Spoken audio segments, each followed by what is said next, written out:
Peace be with you. The strange thing about peace is that people usually search for it only after losing it. And that night, the disciples had already lost theirs. The room was closed. The lamps were dim, and the men who once dreamed of changing the world were now hiding from it.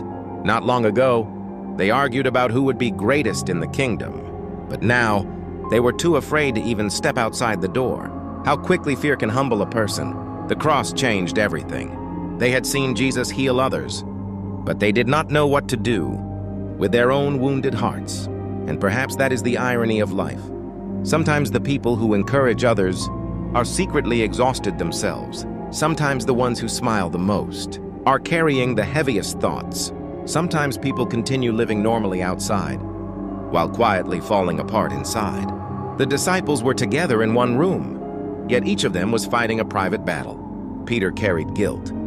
Thomas carried doubt. Others carried confusion and fear. And while they were trying to understand life, Jesus suddenly stood among them. No locked door stopped him, because no human barrier can keep God away from a searching soul. And the first thing Jesus said was not about ministry, failure, or responsibility. He simply said, "Peace be with you." It feels almost unexpected, because after everything that happened, you would think Jesus would speak about betrayal, but instead, he spoke peace into anxious hearts. Because God sees the storms people hide inside, and maybe this is why many hearts grow tired today. People carry invisible burdens, pressure to survive, pressure to appear strong, pressure to keep going, even when the soul already feels weary. The world teaches people how to stay busy, but not how to stay at peace. And slowly many become strangers to rest. But Pentecost reminds us, the Holy Spirit was never sent only to make people powerful. The Spirit was also sent to make wounded hearts alive again.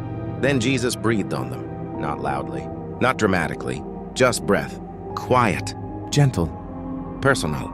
Because sometimes God works deepest in the silent moments nobody notices. And from that moment on, the same disciples who hid in fear would someday walk with courage, not because life became easier, but because peace had finally entered them. And maybe true peace is not found in escaping problems, but in knowing that God remains present, even in the middle of them.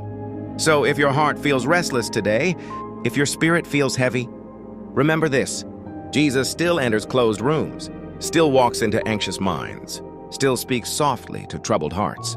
And even now, he still says, "Peace be with you."